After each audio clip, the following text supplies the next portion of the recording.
اهدنا الصراط المستقيم صراط الذين أنعمت عليهم غير المغضوب عليهم ولا الضالين آمين. حزب البحر. بسم الله الرحمن الرحيم. اللهم يا علي يا عظيم يا حليم يا عليم أنت ربي وعلمك حسبي فنعم الرب ربي ونعم حسب حسبي تنصر من تشاء وأنت العزيز الرحيم. نسألك العصمة في الحركات والسكنات والكلمات والإرادات والخطرات من الشكوك والظنون والأوهام الساترة للقلوب عن مطالعة الغيوب. فقد ابتلي المؤمنون وزلزلوا زلزالا شديدا وإذ يقول المنافقون في قلوبهم مرض وما وعدنا الله ورسوله إلا غرورا. فثبتنا وانصرنا وسقر لنا هذا البحر كما سقرت البحر لموسى وسقرت النار لإبراهيم وسخرت الجبال والحديد لداود وسخرت الريح والشياطين والجن لسليمان وسخر لنا كل بحر هو لك في الأرض والسماء والملك والملكوت وبحر الدنيا وبحر الآخرة. وسخر لنا كل شيء يا من بيده ملكوت كل شيء. كافها يا عين صاد كافها يا عين صاد كافها يا عين صاد. انصرنا فإنك خير الناصرين وافتح لنا فإنك خير الفاتحين واغفر لنا فإنك خير الغافرين وارحمنا فإنك خير الراحمين وارزقنا فإنك خير الرازقين واهدنا ونجنا من القوم الظالمين وهب لنا ريحا طيبة كما هي في علمك وانشرها علينا من خزائن رحمتك واحملنا بها حمل الكرامة مع السلامة والعافية في الدين والدنيا والآخرة إنك على كل شيء قدير. اللهم يسر لنا أمورنا مع الراحة لقلوبنا وأبداننا والسلامة والعافية في ديننا ودنيانا وكن لنا صاحبا في سفرنا وخليفة في أهلنا واطمس على وجوه أعدائنا وامسقهم على مكانتهم فلا يستطيعون المضي ولا مجيء إلينا ولو نشاء لطمسنا على أعينهم فاستبقوا الصراط فأنى يبصرون ولو نشاء لمسخناهم على مكانتهم فما استطاعوا مضيا ولا يرجعون. ياسين والقرآن الحكيم إنك لمن المرسلين على صراط مستقيم تنزيل العزيز الرحيم لتنذر قوما ما أنذر آباؤهم فهم غافلون. لقد حق القول على أكثرهم فهم لا يؤمنون. إنا جعلنا في أعناقهم أغلالا فهي إلى الأذقان فهم مقمحون وجعلنا من بين أيديهم سدا ومن خلفهم سدا فأغشيناهم فهم لا يبصرون. شاهت الوجوه وعنت الوجوه للحي القيوم وقد خاب من حمل ظلما. طاسين آمين عين سين قاف. مرج البحرين يلتقيان بينهما برزخ لا يبغيان. حميم حميم حميم حميم حميم حميم حميم. ثم الأمر وجاء النصر فعلينا لا ينصرون. حميم تنزيل الكتاب من الله العزيز العليم غافر الذنب وقابل التوب شديد العقاب ذي الطول لا إله إلا هو إليه المصير.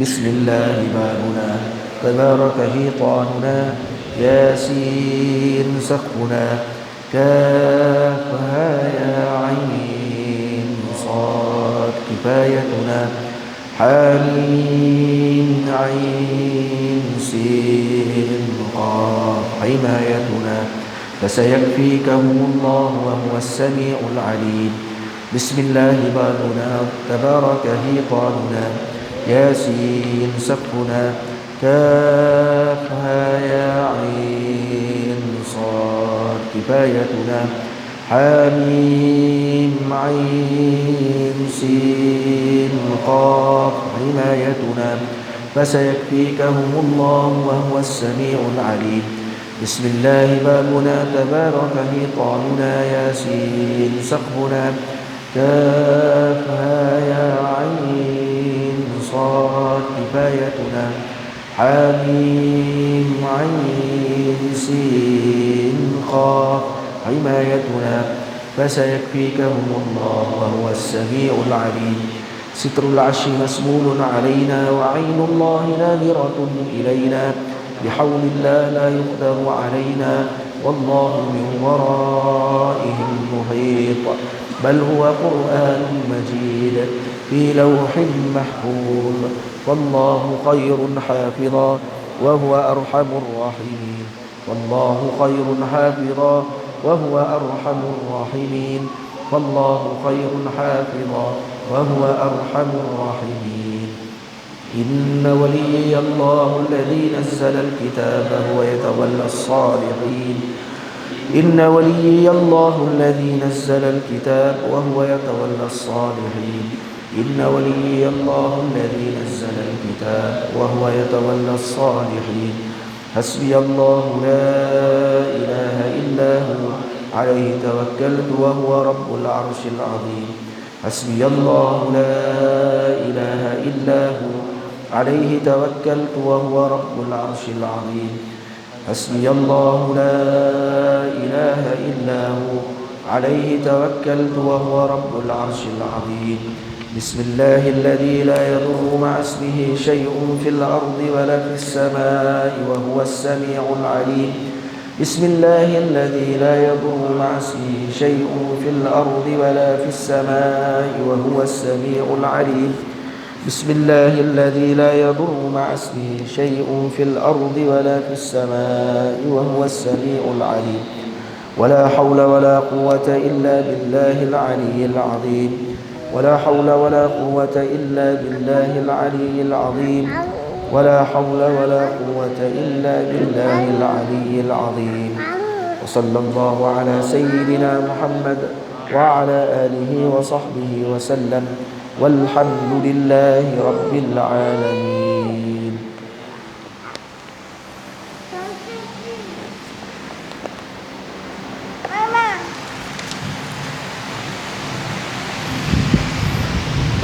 بسم الله الرحمن الرحيم الحمد لله رب العالمين والصلاة والسلام على أشرف المرسلين سيدنا ونبينا محمد بن عبد الله رسول الأمين وعلى آله وأصحابه ومن تبعهم بإحسان إلى يوم الدين سبحانك لا علم لنا إلا ما علمتنا إنك أنت العليم الحكيم رب اشرح لي صدري ويسر لي أمري واحلل عقدة من لساني يفقهوا قولي رب يسر ولا تعسر ربي تمم بخير وبعد.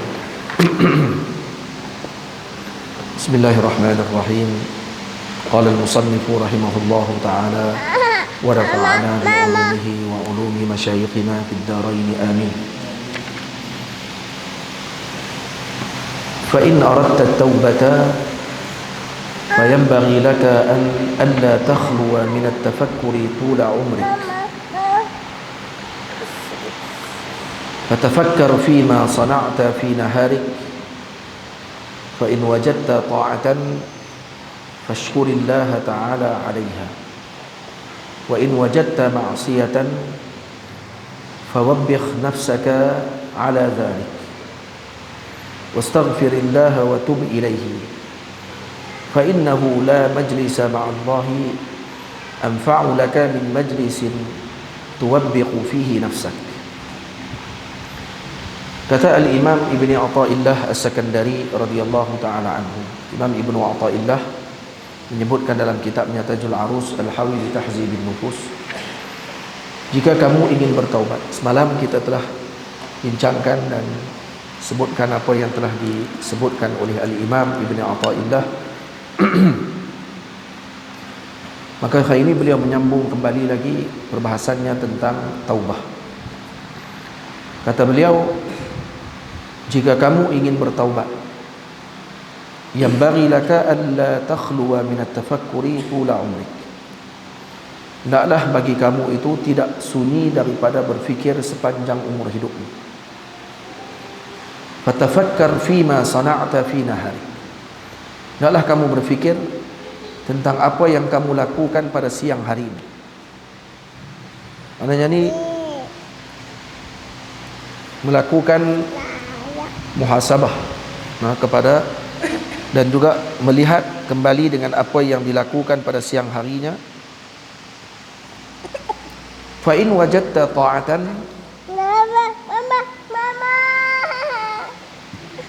kalau dia mendapati bahawa keadaan dirinya berada dalam ketaatan kepada Allah pada siang hari, fashkurillaha 'alaiha, maka hendaklah dia bersyukur kepada Allah Subhanahu wa taala ke atasnya.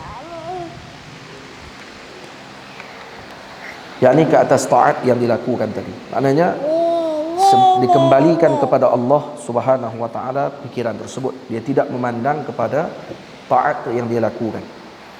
Maknanya yang dipandang pada ketika tersebut adalah Tuhan yang menjadikan ketaatan tadi kepadanya, bukan dipandang pada taat yang dia lakukan. Karena jika dipandang ketaatan tadi pada dirinya, maka ketika tersebut hamba tadi akan memuji dirinya. Dan dia akan sebut bahawa aku salat, aku yang mengeluarkan zakat, aku yang berpuasa, aku yang berselawat, aku yang berzikir, aku yang menunaikan salat duha, aku yang bangun malam.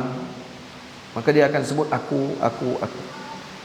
Tapi Al-Imam Ibn Athaillah menyebutkan kepada kita di sini bahawa seorang tadi ketika nak bertaubat kepada Allah Ta'ala, yang pertama perlu diikat dirinya dengan Allah.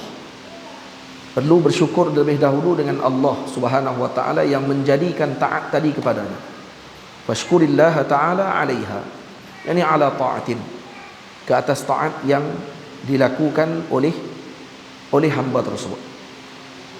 Wa in wajadta ma'siyatan, tetapi ketika mana hamba tersebut melakukan maksiat, fawabbikh nafsaka 'ala dhalik, maka dicela dirinya pada ketika tersebut. Maksudnya tidak lagi memandang kepada fa'il hakiki, yaitu Rabbul Jalil. Tidak lagi memandang kepada Allah yang menjadikan perbuatan tersebut, tetapi menyandarkan kepada dirinya dengan taksir dengan perbuatan tadi. Karena itu ini ditunjukkan akhlaknya oleh Sayyidina Ibrahim alaihissalam. Kata beliau dalam surah Asy-Syu'ara daripada ayat yang ke-78, kata beliau, alladzi khalaqani fahuwa yahdin. Ini Tuhan yang menjadikan aku, dialah yang memberi hidayah petunjuk kepadaku. Walladzi huwa yut'imuni wa yasqin, yakni Tuhan yang memberi makan dan memberi minum kepadaku. Kemudian apa kata Sayyidina Ibrahim, wa idza maridtu fahuwa yashfin. Ketika aku sakit, dia tak sebut wa idza amradani, tak sebut itu. Itu yang ketika dia menyakitkan aku, maka dia menyembuhkan aku. Tak sakit disandar kepada diri. Fa idza maridtu fahuwa yashfin. Ya. Walladhi yumituni thumma yuhyin. Maka Sayyidina Ibrahim alaihissalam mengajar kepada kita dengan akhlak ketika mana berlaku taksir atau kekurangan, tidak kita sandar kepada Allah, disandar kepada diri perbuatan kita. Walaupun hakikatnya Allah yang menjadikan, perbuatan tersebut, tetapi di sini diajarkan akhlak kita dengan muamalah dengan Rabbul Jalil. Karena baik akhlak kita dan baik muamalah kita dengan Rabbul Jalil, maka begitulah yang akan disiapkan kepada hamba yang berakhlak tersebut. Seorang kalau kita berakhlak dengan ibunya dan ayahnya, maka dah tentu akan mendapatkan anugerah daripada ibu dan ayahnya disebabkan baik akhlaknya tadi.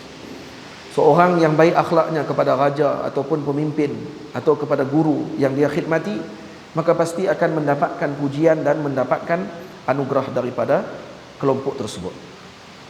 Fama balukum billahi azza wa jalla. Bagaimana dengan Allah azza wa jalla, Tuhan yang maha agung, yang maha memberi nikmat. Kalau kita berakhlak dengan Rabbul Jalil, maka sudah tentulah Allah subhanahu wa ta'ala akan memberikan anugerah demi anugerah. Dan inilah rahsianya kenapa para awliya dan para salihin mendapatkan anugerah tersebut, sebabkan karena akhlak mereka tadi.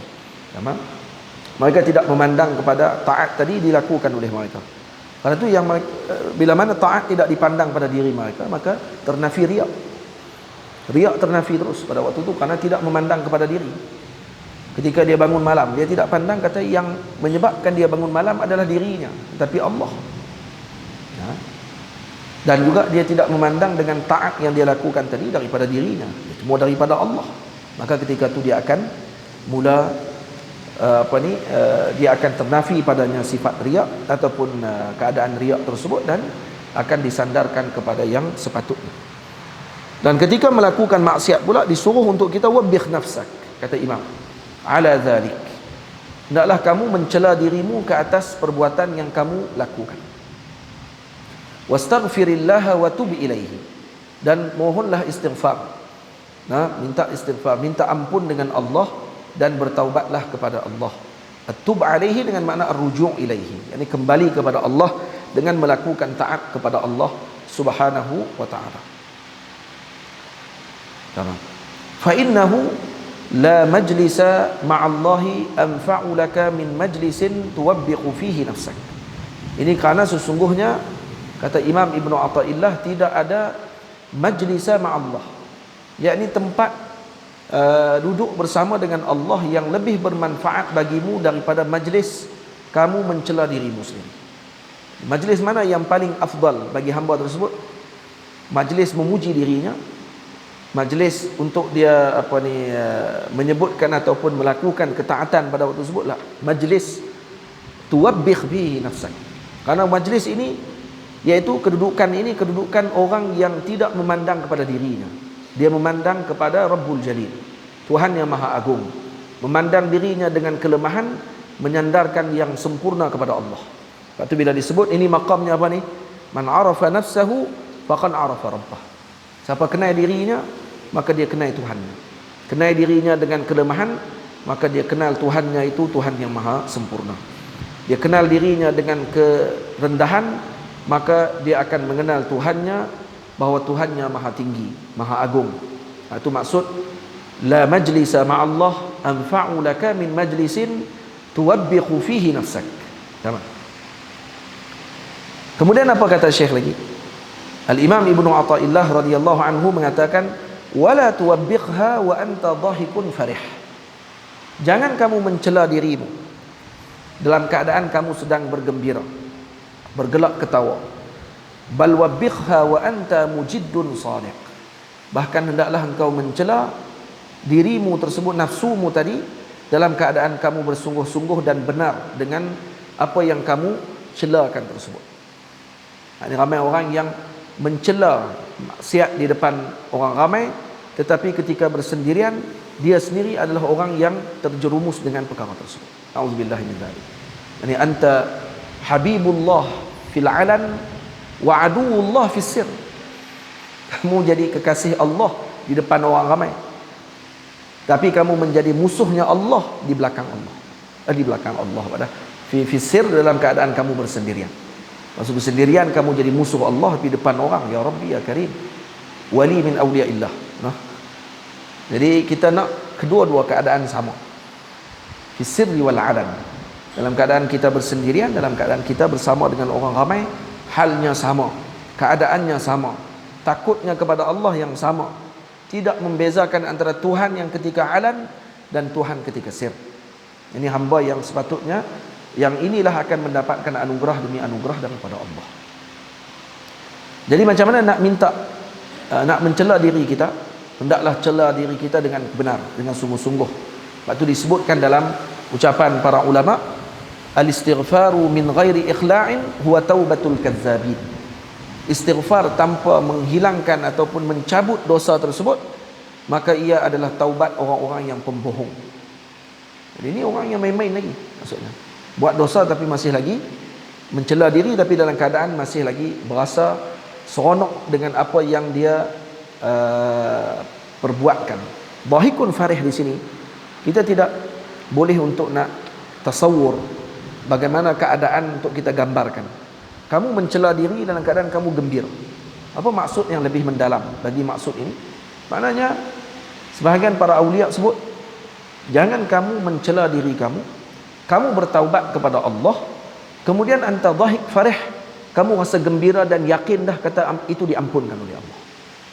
Maksudnya kamu rasa sudah mencapai kepada peringkatnya, dan kemudian kamu kata saya telah melaksanakan tugas tersebut, anta dhahikun farih, kamu pun gembira karena telah melaksanakan arahan. Tak, tidak selesai lagi.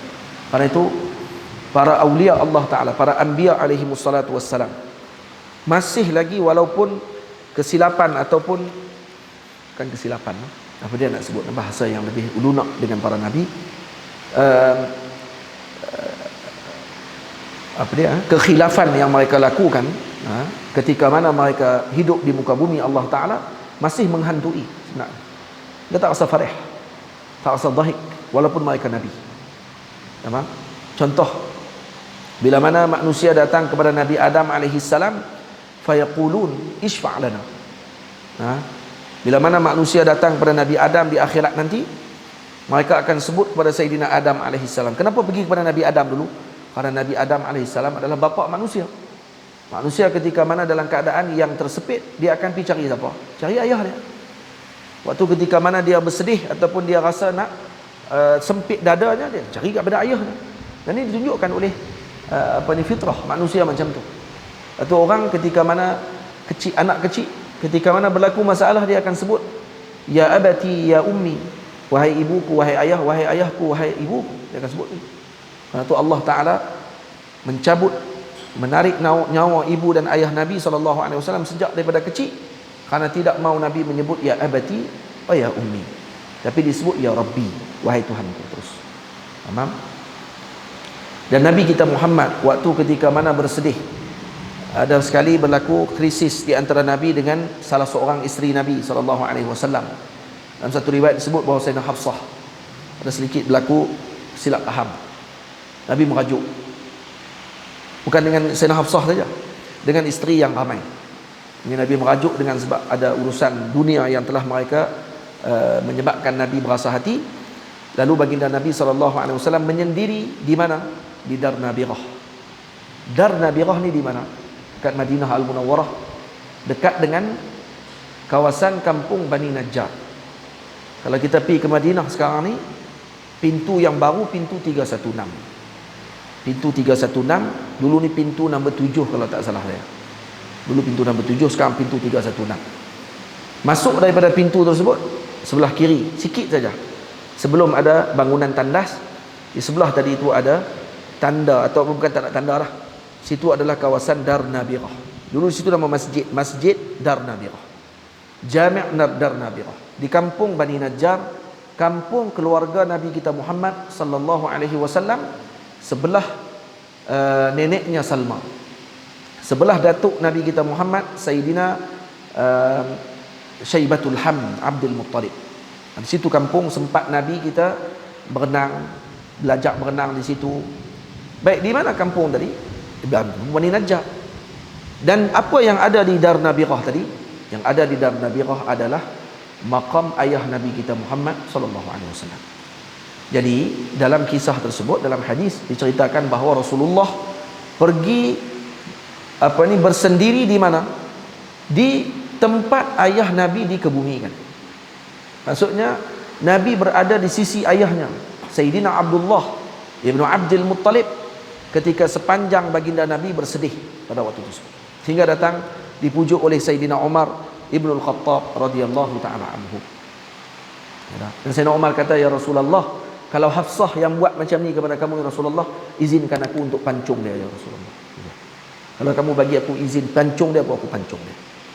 Kalau dia sakitkan hati kamu ya Rasulullah. Tak ada yang lain dah melainkan Rasulullah. Ini bukan mubalaghah. Kalau betul Nabi sebut macam tu, Sayyidina Umar akan buat macam tu.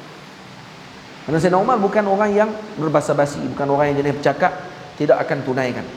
Ini dalil kata beliau lebih mencintai Nabi daripada anak keturunan beliau sendiri. Nabi dilebihkan daripada sesuatu. Faham? Jadi orang dia akan kembali kepada siapa? Kepada ayahnya, pada orang yang paling hampir dengannya. Kerana itu umat akan pergi kepada Nabi Adam. Lalu mereka menyebut isfa' lana, wahai ayah kami, bagilah syafaat kepada kami. Maka kata Nabi Adam, zambi. Zambi, dosaku sendiri pun aku tidak mampu untuk lupakan lagi dari fikiranku. Apa dia? Kesilapanku, kekhilafanku yang telah aku makan buah khuldi Nuh jutaan tahun yang dulu, sebelum berlakunya kiamat. Dan Nabi Adam AS telah ketahui bahawa Allah terima taubatnya. Betul tak? Dalam Quran Allah Ta'ala sebut fataba alaihim, apa dia? Ayat Quran surah Al-Baqarah, apa dia? Apa dia?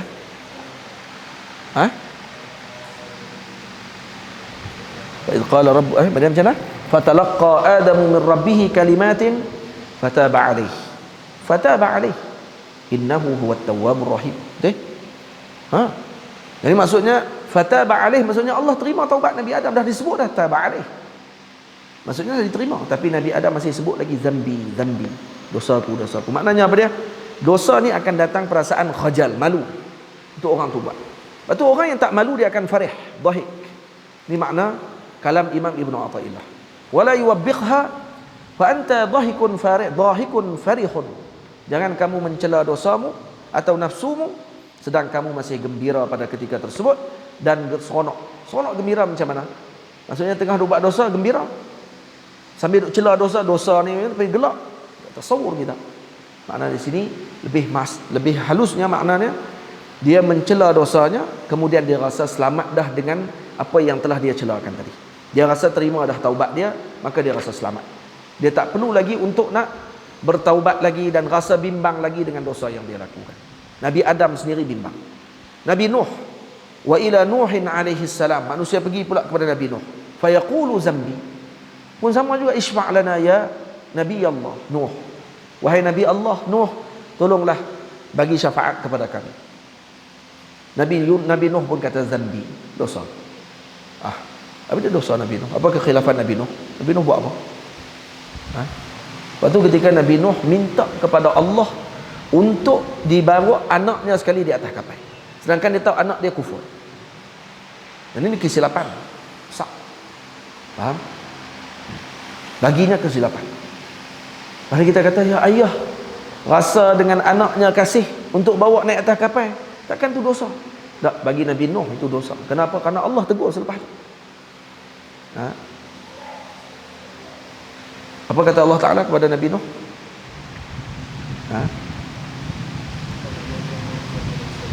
Apa dia? Innahu laysa min ahlik, lagi innahu amalun ghairu salih. Innahu laysa min ahlik, innahu amalun ghairu salih. Nabi Nuh merasa bersalah terus waktu itu. Wa ila Ibrahim wa ila Musa wa ila Isa salawatullah alaihi wa salamuhu alaihim, semuanya zambi, zambi, zambi, semua ada masalah yang mereka tertanggung pada waktu tersebut, yang mereka tidak yakin akan diberikan dengan perkara tersebut. Dan yang kedua, karena semuanya mengetahui bahawa yang akan memberikan syafaatil uzma pada waktu ini bukan kami. Karena kalau kami bagi juga waktu ini, kami telah melangkaui satu lagi peringkat dan kami kena minta ampun lagi selepas itu. Kerana kami dah lalui ataupun langkahi kedudukan makamnya Nabi kita Muhammad sallallahu alaihi wasallam. Nabi Musa minta kepada Allah untuk tengok Allah. Allah Ta'ala kata, ini bukan peringkat kamu wahai Nabi Musa. Ini bukan makamnya kamu, ini makamnya Sayyidina Muhammad sallallahu alaihi wasallam, dan itu pun dikira zamb bagi Nabi Musa. Kesalahan. Nampak? Kita tengok macam mana para awliya Allah Ta'ala berasa dalam hati mereka dengan kesalahan dan juga khajal, rasa malu dan juga rasa sangat-sangat orang panggil apa, tidak keruan ketika mana berlakukan dengan berhadapan dengan dosa pada ketika tersebut. Nabi Ibrahim alaihissalam katanya ketika mana beliau dikatakan seolah-olah beliau berhelah, maka itu dianggap sebagai kesilapan beliau. Waktu ketika beliau mengatakan bahawa bal fa'alahu kabiruhum hadha, bahkan yang melakukan perbuatan tadi adalah yang paling besar tu, iaitu berhala yang paling besar. Kata benar berhala tu no. Katanya berhala itulah yang telah memecahkan berhala-berhala kecil yang lain. Dan sebenarnya Nabi Ibrahim tidak menipu pun pada waktu itu. Beliau berhelah, karena beliau gunakan perkataan bal fa'alahu kabiruhum hadha. Bal fa'alahu, sebagian kata bal tadi adalah al-iltirab al-ibtan, untuk dia membatalkan kalam sebelumnya, ataupun untuk dia bagi tahu kata hakikatnya bal fa'alahu ay fa'ala Ibrahim. Jadi digunakan dengan dengan ghaib, yang masukkan beliau. Jatuh tangga.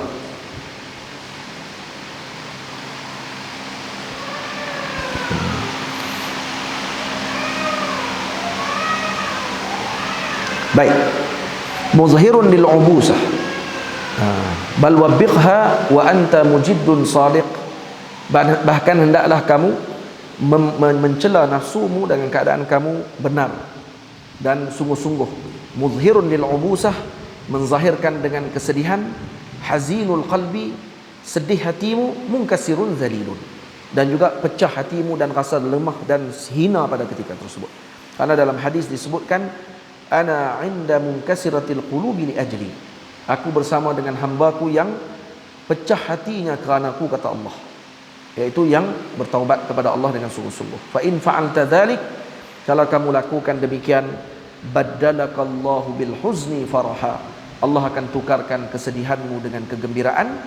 Wa bidzulli izza, dengan kerendahan ditukarkan dengan keagungan. Wa bidzulmati nura, ditukarkan kegelapan kepada cahaya. Wa bil hijabi kashfa, dan dengan hijab itu ditukarkan kepada kashf, itu diberikan pembukaan. Jadi baddalakallahu bil huzni faraha. Jadi hak selepas ba, ingat no, selepas ba itulah yang matruk, yang ditinggalkan. Selepas huruf ba tu yang ditinggalkan, dan setelahnya tu yang diambil. Ingat betul-betul selepas tu. Dalam Quran Allah Taala sebut apa dia? Surah Al-Baqarah, cerita bab Bani Israel nak makan kacang apa semua tu, ya.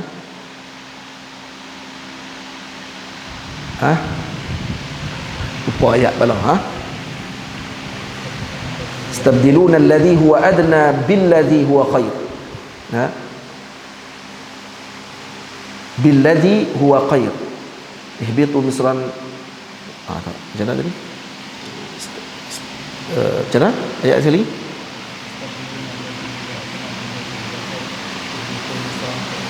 Istabdilu billadhi huwa khair. Billadhi huwa khair.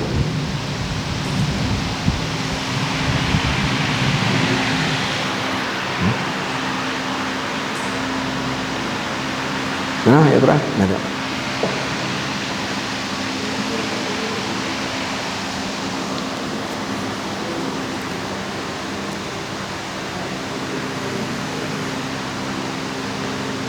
Qala atastabdiluna alladhi huwa adna billadhi huwa khair. Ada ni sebalik ni. Sebut silap. Billadhi huwa khair ni yang matruk, yang ditinggalkan. Betul? Dalam ayat ni betul semua. Billadhi huwa khair ni yang matruk. Maksud mereka meminta tukar kepada Allah dengan yang rendah, iaitu berbanding dengan yang baik. Maksudnya mereka meninggalkan yang baik, ambil yang rendah. Macam ni juga di sini. Bil huzni faraha. Al huzni ni matruk, yang ditinggalkan digantikan dengan kegembiraan. Yang ditinggalkan ataupun yang digantikan daripada kerendahan kepada kemuliaan. Digantikan dengan zulmah dengan nur. Digantikan dengan hijab dengan kashf, yakni pembukaan daripada Allah Subhanahu wa ta'ala. Jadi hamba yang benar dengan taubatnya begini, barulah layak untuk mendapatkan yang disebutkan ini. Mendapatkan farah, mendapatkan izz, mendapatkan nur, mendapatkan kashf. barulah akan jadi wali min awliyaillahi subhanahu wa ta'ala. Wa sallallahu ala sayyidina Muhammad wa ala alihi wa sahbihi ajma'in. InsyaAllah malam esok kita akan, sebelum maghrib ni kita akan baca pula min sifatil abdal, sifat-sifat wali-wali badal, bagaimana keadaan mereka. InsyaAllah esok kita akan baca. Ahlan wa sahlan saya ucapkan pada semua hadirin yang hadir bersama-sama dalam majlis